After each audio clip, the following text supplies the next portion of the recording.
Hey everybody, it's Travis coming at you with another Tales from the Man Cave. Tonight I want to go over my top 10 favorite vocalists of the 90s. Now the 90s was a magical time for music, with bands such as Stone Temple Pilots, Alice in Chains, and Soundgarden leaving their mark in music history. Starting at number 10 is Gavin Rossdale of Bush. Rossdale, born on October 30th, 1965, helped form Bush in 1992. Two of the albums that impacted my youth was Razorblade Suitcase and 16 Stone. There was just something about that voice of his. It was gruff, and yet it was refined at the same time.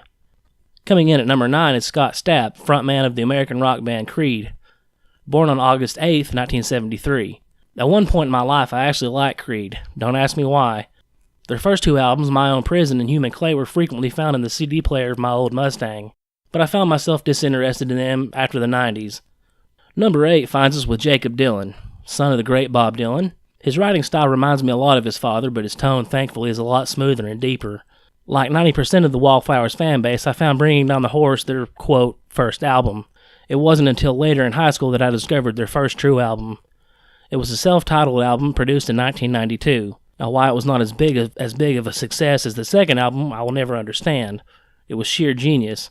It could be due to the fact that most of the songs on the album were not, quote-unquote, radio-friendly, with songs such as Honeybee, which is my personal favorite on the album, is a heavenly 9 minutes long. Moving right along to number 7 is Mike Ness from the California-based punk rock band Social Distortion. Mike was born on April 3rd in 1962.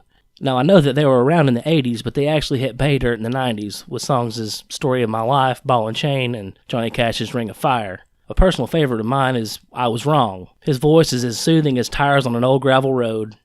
On to number 6 is unfortunately the late Chris Cornell. Born on July 20th of 1964 and ending by suicide on May 18th of 2017. With songs such as Spoon Man, Black Hole Sun, and Hunger Strike, he went to the forefront of the grunge scene of the 90s. I didn't really get into Chris Cornell until later on in high school either, which happened to be the latter part of the 90s. Kurt Cobain finds himself coming in at number 5. He needs no introduction or explanation.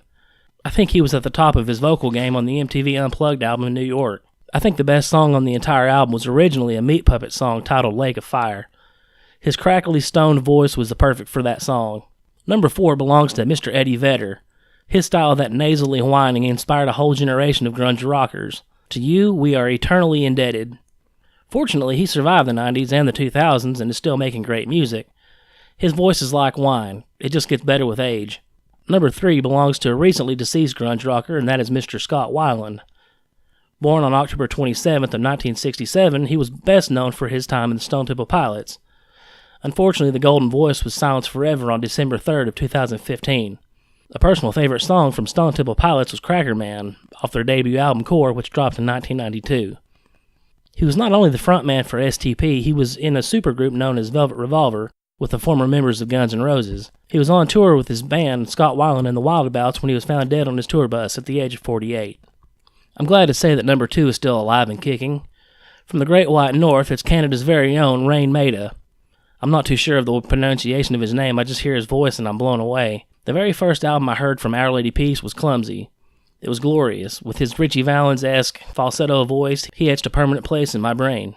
My number 1 vocalist from the 90s unfortunately passed away in April of 2002, shortly after I got out of high school. He had a long history of heroin addiction, and most of the songs went into that topic. That was the late, great Lane Staley. There was just something mystical about his voice. Like I've said on earlier episodes, Dirt was the first song I came across, and I've loved everything the man has done. The album he did with Mad Season was mind-blowing as well.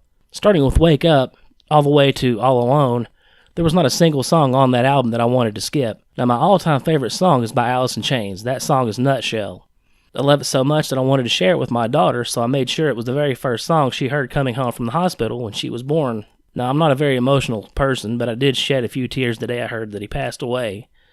I know that sounds crazy and a bit obsessive, but I'm passionate about my music. Well, that's about all the time I have for this episode. Stay tuned for upcoming shows. And don't forget to mark your calendars for June 16th for ICWA's breakdown at the Morristown National Guard Armory. There you'll see my good buddy Jason Lance in action. Good night and God bless.